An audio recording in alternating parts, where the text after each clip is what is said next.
Hello and welcome to another episode of the SGR Coffee Break. This is episode number 11. We're making it a long way now. Yes, and it took us 11 episodes for me to finally have technical failures. Yes, I'm holding my hand up in front of my face because this mic died. But on these Astros, I have a mic here. But if I drop it, you're just going to hear it brushing against my shirt. So I'm just going to be holding up in front of my face. If you could just put your pinky up, just like like this. Oh, like that? Yes, there. Now you're high class. Okay, yes, there we go. Pinky's out. There we go. Okay. Oh, my pinky's out here too. Snap. This is just such a high class podcast. Fucking A, man. And there's our explicit already. Fucking A, man. Fucking A. It's just been one of those weeks. I don't know. It's been crazy. Ever since last week. Like, I don't know, it's like when the winter decided to descend from the eastern seaboard down to the south and drop onto Texas, everything's just kind of gone to hell. Mm-hmm. What, you disagree? We get ice too, and I know how to drive on ice. No one knows how to drive on ice here. We don't have the infrastructure to deal with it here. School keeps getting closed. And I guess I'm just saying, like, as soon as winter hit down here, like, life has not been pleasant. Like, school's been closed.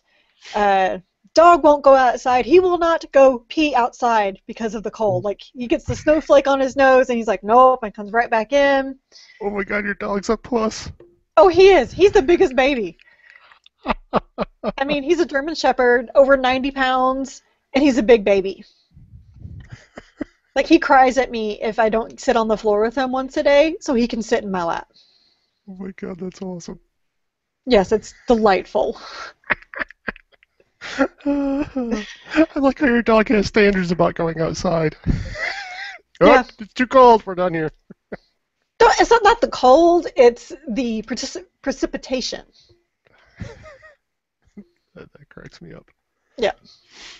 Oh, well, you don't have to worry about wet dog syndrome in your house. Oh, well, I almost don't care downstairs because downstairs is just a mess to begin with, and we're going to replace that carpet. So, yeah, just come on, run through here in the mud. I don't care.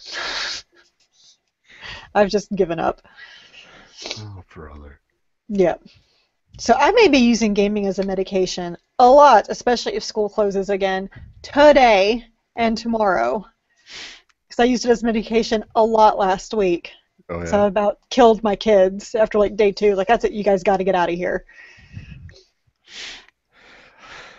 Oh my gosh. I used it last week as well, actually. Well, Because you got some bad news. Yep.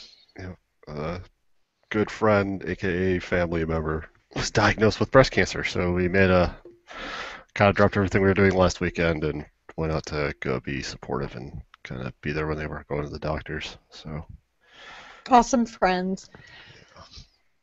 I ended up playing a lot of Monster Hunter 4. A lot of Monster Hunter 4, actually.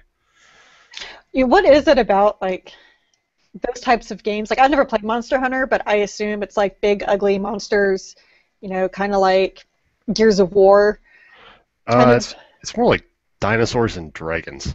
Oh, really? Yeah, so you hunt down a lot of like I mean, they're all modeled off of it. So like you can find velociraptors, and then when you fight an actual big monster, it's usually some giant dragon-ish kind of looking thing. It's crazy the monsters that they come up with, because they make it fantasy enough that it kind of detaches you, but yet it brings it close enough to home that you're like, oh yeah, I remember that dinosaur from when I was a kid.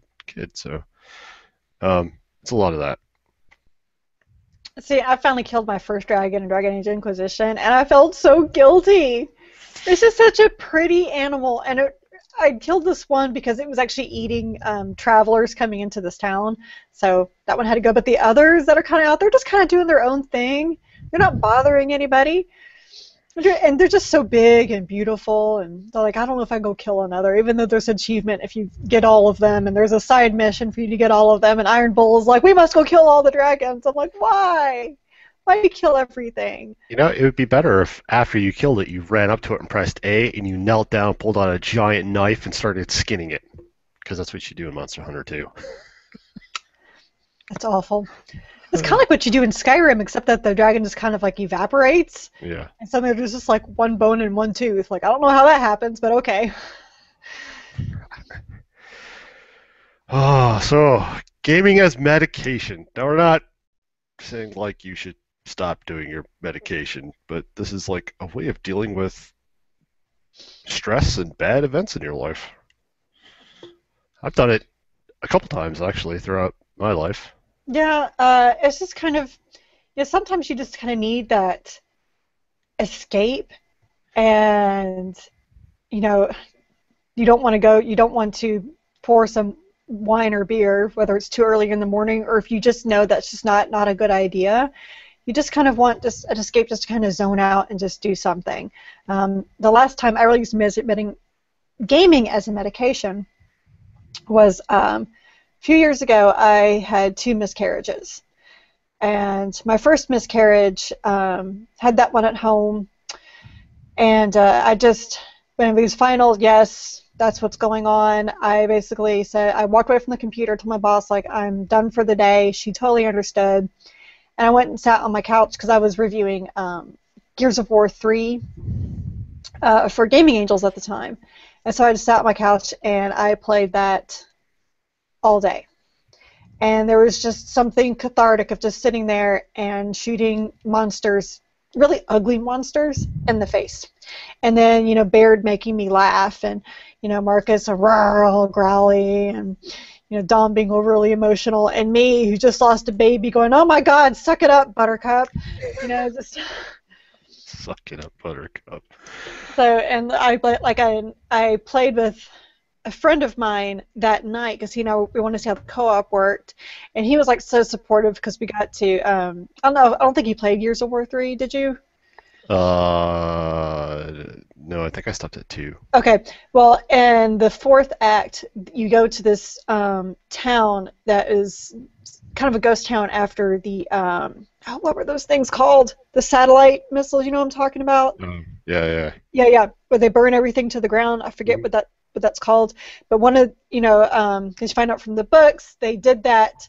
They basically scorched the earth to try to kill off as many locusts as possible, and ended up killing a lot of people along the way. And this is one of the towns that was affected by it, and so you go to this town, and they have like the people that were caught in the blast, total statues of ash. Oh, I remember And seeing that. and they've left it that way as a kind of a memorial. And the thing was, there was little kids, and you saw the parents trying to shield their little kid. And my friend Eric, he would stand in front of them and tell them, like, no, go around me, don't look at this. So it was like a few days later when I actually played that act by myself, I looked at it like, okay, I totally appreciate what he was doing, because I probably would have lost it then. So he really helped me through it, just by keep my mind off of it. And then with my second miscarriage, I just, for some reason, decided that, I'd never played Bulletstorm before, and I really wanted to. I heard it was really fun. I just wanted, and something, like, again, a mindless shooter, so I played some Bulletstorm, and for the first time, I laughed, because that game is so funny. It is so funny and so wrong, and it really made me feel better. Like, cause I for that miscarriage, actually, to go in and have the surgery and everything, and so, Sean and I are sitting there, we're waiting for them to take me back, and he doesn't know what to say, so I start telling some quotes from the game, which is really not appropriate in a hospital, especially with what we were talking about, and so we're both laughing. So it was just one of those things that we were able to kind of together, even though he didn't play the game, kind of get through it. Yeah. That's awesome. That's awesome. In the hospital, you're dick tits. Well, I think what was the ones I was telling him was like when she said, "You still smell like sunbaked asshole," and he said, "Oh, that's Ishi's cologne," and she's like, "You come near me, I will kill your dick." What does that mean? And For that one. when he got that giant Godzilla monster and named it something P. Tallywhacker and sang this huge song when it was, rampaging through, and God, that game was so much fun. It's stupid, insane fun. It's like you can't get offended easily, you know, playing it. I mean, because the Oh best yeah. part about it is how you kill people in nasty ways, and the names of the you kick someone into the water. It's called fish food. Yeah. Man, that makes me want to go back and play that game again. What if, Does that have co-op? I don't think it does. If it I did, that'd don't. be awesome because we could play that while you're here. Oh, that'd be hilarious. Oh man. Yep. No, I want to play that. Ah, no, it's just chilling out there. So let's see. So my most, I mean, other than the thing that I'm dealing with now, which I mean, we're finding out good news about it, so at least we're progressing on from Yay! that. So, uh, there was a when I moved to Georgia, even though that was my choice, I was going through a divorce at the time. Moved to Georgia, so I was. It's like 850 miles away from where I was. I moved from Michigan to Georgia. Hmm. Um, so I'm depending on a friend. You know, he's the one that's like buying all my food, putting gas in my truck while I'm trying to find jobs. So you know, you get the whole thing of like you're in a whole new area. You don't really have any friends yet. Um, you know, I had my roommate and his girlfriend at the time, and that was about it. So there's only so long you can spend sitting there sending out resumes and trying to get to explore the area. So, and it's funny because even though you know these were all my choices, after you know about a week, and to me it was that whole having to depend on somebody else to take care of me thing. And I'm you Hmm. know in my 20s, and it was like hey, you should be taking care of yourself. You know the depression starts to sink in, and you're like I just it was it was hard, even though it should have been a good time. It got hard. So at that point, EverQuest 2 and World of Warcraft had just come out, and EverQuest 2 had just come out. So uh, I remember um, I was out shopping for something, and my friend, I caught up to him. We were both coming back home, and he calls me up on the phone. He's like, "Hey, I got your copy of EverQuest 2," and then he opens up the window on his car and hangs it out the side of the car. He's like, "I'm just going to drop it right here, and you can go ahead and stop and get it." So it was like, you know, we would start playing that, and you know, we had it was me, him, and his girlfriend. And we were all playing the same games together. So at least at that point, it gave me something that I could do during the day after I did all my resume stuff. It gave me like I could go out and farm, you know, items for crafting and all that. And then when they got home, I could be like, "Here you go, I helped you out." And then during the night, we would just sit down and we'd play and we'd joke around with each other, and it really kind of helped deal with the whole fact of it pushed away the fact that you know he had just went and put $50 worth of gas in my truck and just brought home $100 worth of groceries so I could eat. Um, and then when we started playing World of Warcraft, we kind of fluctuated between the two, and that's when we started. He started introducing me to some more people, so then I started building up my circle of friends, and it just gave me something more to do. And the funny thing about World of Warcraft is while I would play it for like 6 months in a row and then I'd stop, World of Warcraft is actually when my wife and I met. She was only in Georgia for a couple weeks and then moved to Missouri. You know, and we're trying to do the long distance relationship thing, and we used World of Warcraft as our dating mechanic. We would Well, that's kind actually, of cool because then it's kind of like you're in a way hanging out and talking and yeah, because I'm not one to be on the phone a whole lot, and you know, after she's had a stressful day of where she was working at, it was a good because she had a really terrible boss too. So this was kind of like her medication as well, because then we would both meet up in the game and just kind of talk about the day and just joke around with each other, and then go do quests and all that other stuff. And it was a lot of fun. So you know, she kind of got to use that as a medication because she didn't. She when she was in Missouri, she had nobody. So you know, she's basically in an apartment by herself, and all she has hmm. is coworkers. So until you kind of get together and you know build those friendships, it, Right, right. so you know we kind of did that. So I've used it. Oh, man, I mean, my best friend when I was I don't know 7, 8 years old, like my mother walked out on us. We just woke up one day and my mom was gone, and his dad was an alcoholic, and we both used. We did a lot of Legend of Zelda: Link to the Past. Did a lot of Turtles in Time, Oh my gosh. Wow. Okay. and we actually started doing things like speedrunning Final Fantasy One, Final Fantasy Two. Um, so we, while we were kind of, we're still young, right? But Hmm. at the same way, there was that thing where it brought the two of us together. We could.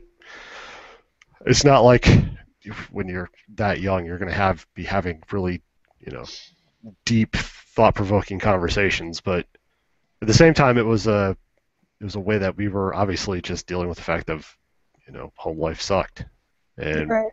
we were able to, sit. He would either come over to my place or I'd go over to his place, and we would just chill out on the floor and eat cereal in big ass Tupperware bowls and piss our parents off because we ate like a box of cereal in a day. And uh, yeah, that's how we did. The legend when we did A Link to the Past. We would take turns doing temples, and we never saved, so that way we could get that coveted zero save file on our cartridges. And we did that twice because we each had a cartridge, so we had to do that twice. And That was back before achievements too. So yep, that was just like your own personal thing. Look at this. You yep. finished it with zero saves. Oh hell yeah! It was like the thing to have. If your friends came over and they're like, "Oh, you have Legend of Zelda, I want to check it out," and you're like, "Oh, check this out." Yeah, yeah. See that? No saves. So, and then it became, how fast could you beat Final Fantasy One? Could you do it in, 20 hours? Could you do it in 30 hours? Because those games still had the timer on it, like how much time you've played on it. So, it Right. became our, before achievements were a thing. That's what we were doing. But You guys doing the Metro speed runs as well? no, no, No? we never did that actually. We did use Street Fighter. We played a lot of Street Fighter. Um, I'm sure when that we got got out some aggression. when we got a little bit older.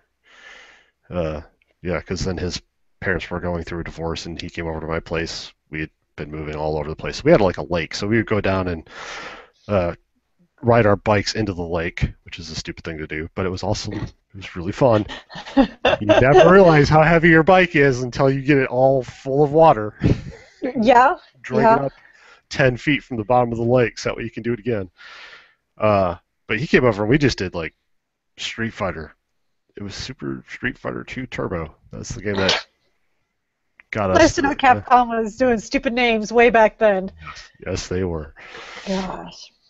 So yeah, it's funny to think that I mean, obviously gaming is not really a medication, but it's a great way to it takes your mind off things, and then Hmm. especially if I'm dealing with something stressful, I will intentionally play a game for like I'll just take a Saturday and just play a game, and that way, you know, when I'm all done and if I have to come back to it, I can come back to it on Sunday, and I actually, you're a little bit refreshed, your mind is, relaxed, and you can come back Hmm. at whatever you're dealing with and maybe see it from a different point of view that you were just too stressed out or too emotionally wrapped up in whatever was going on to, find another solution or deal with whatever you're dealing with. So, The other thing that I'll do, because I've even did this back in the PS2 era,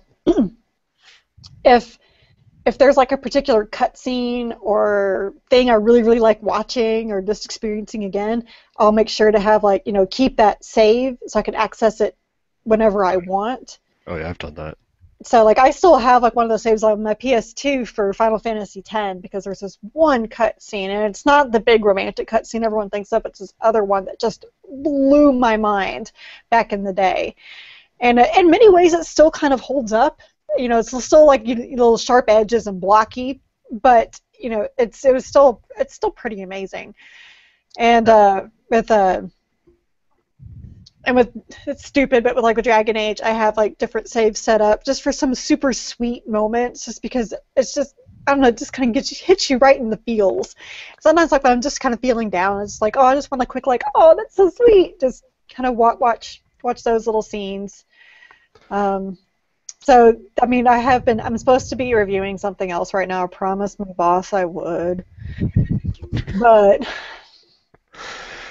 then I'm like that allure for Dragon Age. It's there, especially since I am single parenting this week, And it's just kind of like I'm still not doing anything in the story. I'm still like trying to go through every single area and go through all the side quests, and that's just nice. Just to play a couple of hours of just doing random stuff and just going through and not having any pressure. And Now, did you ever have when I was in college and depression would hit every once in a while? I'd actually have friends like they would throw a party, and if you're depressed, you're like, I just don't want to deal with fucking anybody. Just leave me the hell alone. They'd be like, no, come on, Chris, come on down. We're gonna play some SSX, and we need you to show us how to do stuff because you're like, really good at it. I wasn't any better than my roommates were, but I would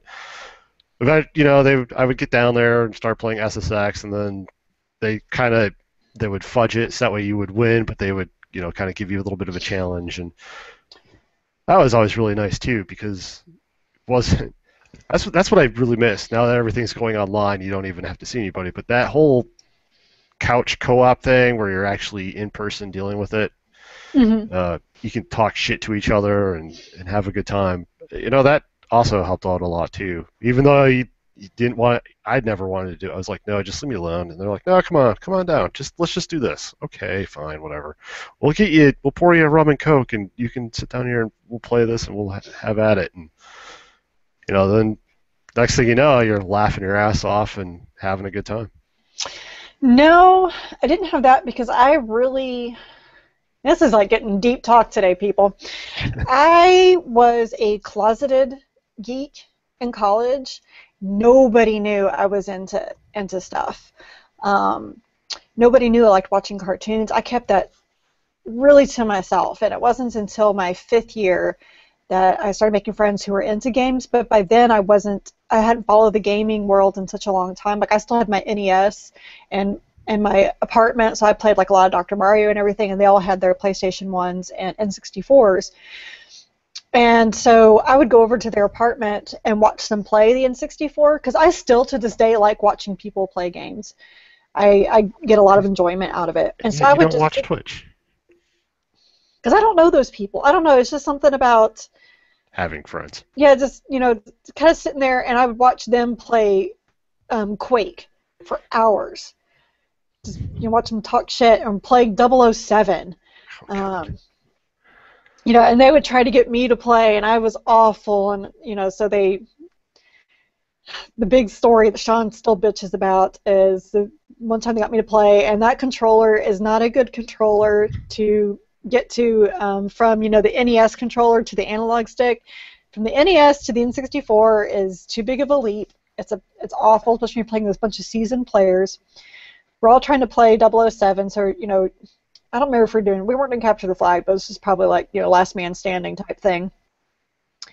And they had everybody else they had set on veteran, so there was like one hit kills. Mm-hmm. And for me, they had it turned all the way down for like newbies. So, and the big thing was I couldn't figure out. I kept getting mixed up on which one switched weapons. So I kept dropping all my weapons, and I would just have my hand and slapping people. And I couldn't get out of a doorway, so you would just watch. I'd just be like, bam, bam, like door frame. I was just stuck. I just couldn't manipulate it to get it smooth enough to get through there. And people would come in the room and just watch me try to get out a door, and I wouldn't even know that they were in the room with me. And Sean, he got behind me, and he apparently emptied his gun into the back of my head. And then I turned around because it didn't do anything and slapped him because I dropped all my weapons again, and he died. And he threw his controller on the ground. I was like, "That's it. She's out." I'm like, yeah, I'm done. This is not fun for me. But there was this one New Year's where that whole group got together. It was the New Year's from 1999 rolling over to 2000, and from time we woke up, we just went over to his apartment and were there all day and all night, switching back and forth between playing Quake and 007 and Mario Kart. And I would do Mario Kart with them because I could handle that. I never won any races, but I still had a lot of fun. Mm-hmm. But I mean, that was probably the closest I ever got to just really hanging out with friends and gaming in college. Oh, good times. Well, obviously we've been through some stuff in our lives, and we've used gaming to kind of pull us through it. Dr. Mario got me through a lot, man. Yeah, there's Baldur's Gate got me through some shit. Oh, no, we do not discuss Baldur's Gate. No, no. But you know what we do discuss? What? Dragon Age. Well, of course, because Dragon Age is amazing. And you are bringing that. Yes. Because when I work on Friday, and I want you to be hanging out in my office and telling me these horrible things that you're doing with your dwarf. So you mean I can't be playing Diablo 3 and you can't just be listening to all the great shit that I'm collecting? No, it's not nearly as entertaining because the music is awful. The dialogue, who listens to the dialogue? Click, click, click, click, click, click. Yep, pretty Yeah. much. And only that, but what I'll hear the entire time is your mouse button clicking. That's Yep, all I'll hear. it'll be awesome. It'll be a good time. So we know that you've been playing Dragon Age. Yep. Tell us Um, about this other one. yeah, I was going to review the strategy guide after I finished playing the order the first time for my review. Even though I didn't really use the strategy guide very much because I was trying to burn through the game, and so I was like, okay, but considering that the game is pretty linear and very straightforward, and I guess unless you're playing on hard, I can't see really the need for a strategy for how to get through something, because it's usually just about finding the right cover, finding the right weapon, and figuring out who to hit first type thing. And the guide does go through that with you, so the couple times I was stuck, that kind of helped. Um, but for the most part, the reason why I see why needing a guide is for the collectibles. So I decided, well, I'll run through it, but I didn't get them all. So like, I'll use the guide, I'll play again, put it on easy so I don't have to worry about anything. And I have to say, playing on easy is practically press X to win. It's amazing how just it's like, just here, go on through. Like, I'm in some of the firefights, I don't even take cover. I'm running through and doing hand-to-hand kills or I'm just shooting from the hip. But so I was able to get those two trophies from the shooting from the hip and the hand-to-hand kills because I didn't have to take cover that much. Yeah, like it's amazing when you get a shotgun point blank and you don't die. So therefore you're that close enough you can grab him and kill him with a knife. Wow. Yeah. So if you want any challenge at all, I would play on hard. Normal's got a little bit of a challenge, but not as much as I'm sure hard would. But anyway, so I played it again. I will say on easy, I beat the game in about 5.5 hours. Well, actually, no, I didn't even finish the game because then I got the last collectible, got the last got the last trophy, platinum the game. Like, bitches, I'm out. Peace. Pretty much. So my review, I was gonna write my review yesterday, but then Chris turned in his Dying Light one. I was like, oh, okay, I'll just put that off for another day.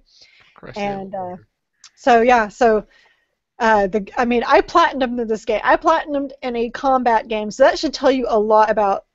Because actually, the guide, there's some combat trophies. I was like, there's no way I'll be able to get those. But the guide actually will hint in the walkthrough, hey, it's possible to do this here.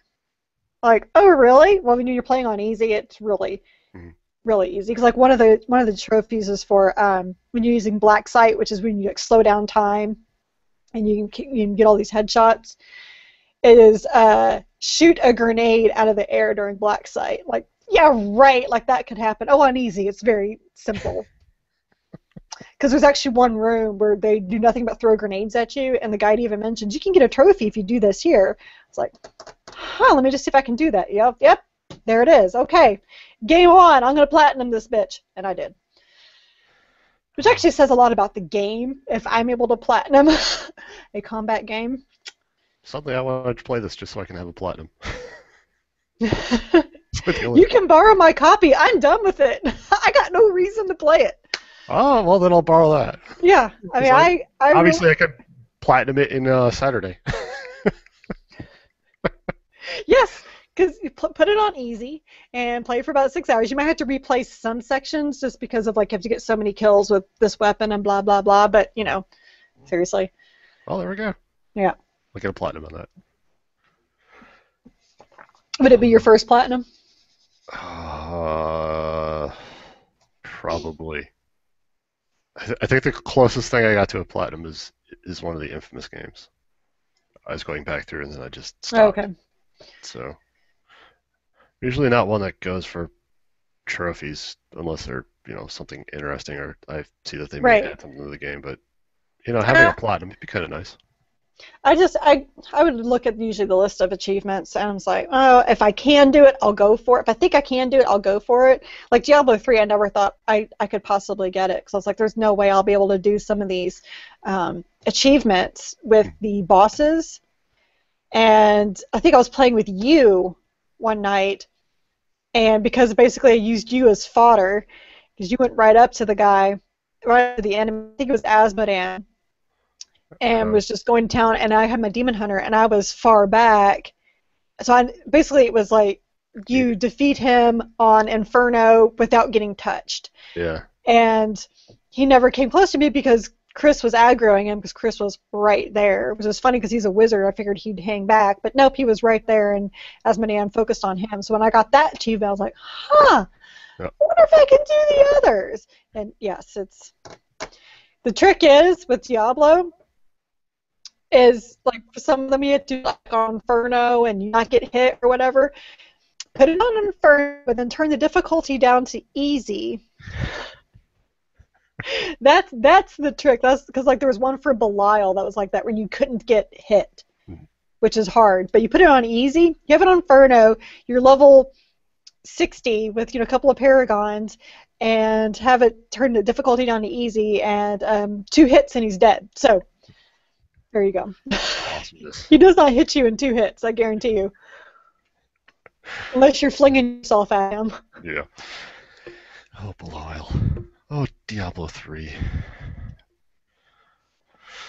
that's Let's. something else we can do while you're in town. You can help me get my 5 million gold, Yeah, I probably could. but you won't, will you?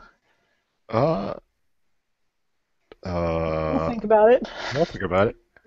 No, because I don't. I think I don't have a character that I could actually use on your thing. And if I create one, I'd start off at level 1. It'd probably make me start over, wouldn't it? Damn it. Yeah, I Son don't of a know. bitch. Well, I have other characters I can do, but we can discuss that when you get here. Nobody else cares. Let's see. So, let's see. I've been playing more Elite Dangerous. The new Wings patch apparently is getting ready to come out next week. I've been watching a streamer who actually, apparently, if you were an early backer, you get access to all the patch stuff early. And yeah, this makes the game. It's almost a new game, almost just with the way that Almost. they set up the party. Um, the communications between players now is different. I liked all the like 4 guys will all jump into a dog fight, and it's so awesome.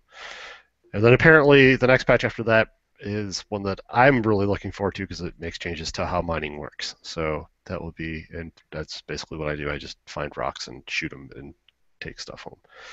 I've also been playing more Diablo 3 on the PC. I'm still working on my Season 2 character. And I jumped back on PS4. I was like, I want to see how the two compare again. And I forget how it. The PC is nice because I'm playing a demon hunter, so I can put my turrets wherever I want them. So I Mm-hmm. usually set up a little perimeter. You can't really do that on the PS4. It just kind of drops wherever it drops. It drops where you're standing, pretty much. Yeah. So, but I also forgot how enjoyable Diablo 3 is with a controller, and just how nice it is and just relaxing. So I played a couple rounds of that too. See, I just don't know if I can handle the clicky, clicky, clicky. I don't actually click a lot to move. I usually hold down shift for when I'm trying to just kill stuff because I'm a demon hunter and then I have stuff that explodes. So all I have to do is just put my mouse in the middle of a group and then hold down shift and I just fire. And then will put turrets up wherever I need them. But so I'm not nearly as clicky as some other people are. I started watching my friend Jarrett play. It was just like all I heard was click, click, click, click, click, click, click, click, click. I'm like, oh my gosh, this is driving me insane. Yep. Can't even pay attention to what you're doing because that clicking is just driving me crazy. Tick, tick, tick, tick. Yep. Yeah. Yeah, it's a good time. I still am just like I'm gonna play one set of bounties and then 3 bounties later I'm running a rift. So yeah, yeehaw. As I alluded to earlier, I'm also playing Monster Hunter 4 Ultimate. Very, very much enjoying this game. Not digging. I really kind of wish I almost want to get a Circle Pad Pro. just that way I can have the two uh, analog nubs, or get a new 3DS because of that frickin' Xenoblade faceplate that's coming out. Xeno Crown Corner. Wow. Yeah.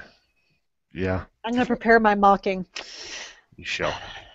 No, And the I shall last. not shut up. This deserves to be mocked. Mhm, mhm. We'll see. We'll see how that goes. Hmm. And the last one I've been playing is I've been playing Homeworld Remastered, and just loving being back in those games. Shut up. I wish I could be playing. So loving that game. It's Mm. oh the visual update from what I remember it as to what it is now is just so good. And I forgot how um, like it's taken me a little while to get back in the groove because I forgot how hard the game actually was. Because Hmm. by the third mission, I was like restarting it because I was starting to lose, and I was just I'm not used to that anymore. Most games you get 10 missions in before they're like, okay, let's make it a little more difficult now. Right. This game was like, here's your tutorial. Okay, good. Now go. That's kind of how The Witcher is. Yeah. Oh, The Witcher was yeah. The Witcher is one that I would play for a little bit and then I just get bored. I don't know why. And I know that there's like this huge love for The Witcher, so and I can't even play The Witcher 3 because it won't run on my computer. So Well, I mean, I never played the first Witcher, but like Witcher 2, apparently like for the console they added in a tutorial because everyone was complaining so much. And the tutorial has nothing to do with the game. It is literally like, here is how to play. yeah, they did This, that. They did that on the PC too.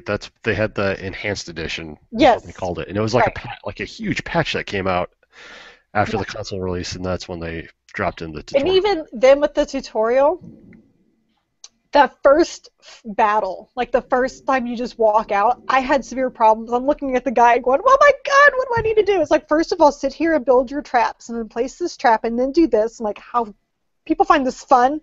My God, I mean, I know Ross finds it fun because he's a masochist, but yeah, I mean, that was literally one that like threw you to the wolves. I think Penny Arcade had one of the best comments about it when like I think it was Gabe who was talking about how he kept dying in the first battle.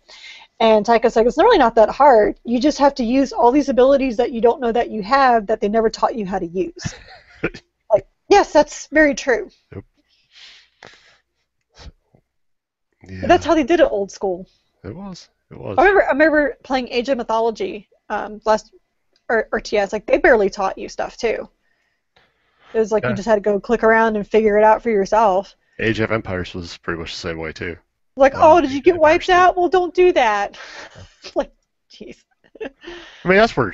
I mean, even if you go back to the old Civ games, it was just you kind of had to figure it out. Even though Civ was turn-based, so you had a little bit more time than you did in Age of Mythology or even Homeworld. Yeah.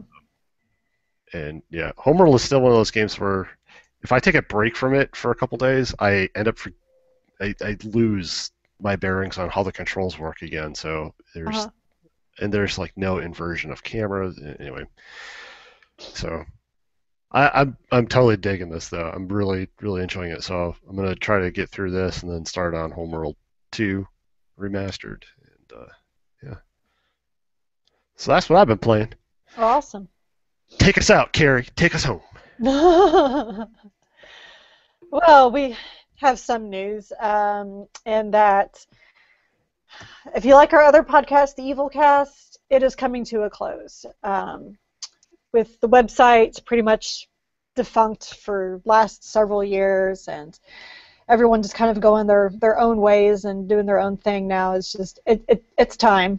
So that will be coming to a close. But Chris and I have decided that every now and then we will have after hours with SGR, where Chris and I will not be drinking coffee unless there's alcohol in it, and just be kind of drinking. And we're probably going to have Blake and Ross on there. So if you don't even know who those guys are, because you don't listen to other podcasts, you will. We don't know when, but eventually. I think the podcast decided to go through the end of March, and then that will be it. Yep. But if you want to, if you have any ideas of what you'd like us to talk about, strategy guide-wise or whatever, you can leave a comment on this post, or you can email me at strategyguidereviews@gmail.com. You can follow Chris and I on Twitter. He is Starvin, that's Starvin with an E-N, and I am Crunchy Chocobo, and then Strategy Guide Reviews is at Strategy Reviews. Of course, we keep asking that you read SGR. Chris's Dying Light review is up, and I'm about to post his Corner of Randomness for today, and then hopefully tomorrow I'll have my order strategy guide review done. Hooray! Lots of stuff. And lights are flickering, and we got thunder sleet going on. Yay! Winter in Texas. Oh, you better go prepare for the end of days. No lie. God, this is ridiculous. There's not enough alcohol in my coffee, Chris. I need to go fix this. You better go fix it. Yes, Well, I will. wait till after you have to go get your kid. All right, that's true. That's true. It's gonna be okay. It's gonna be okay. It's gonna be okay. All right. Till next time, guys. Later.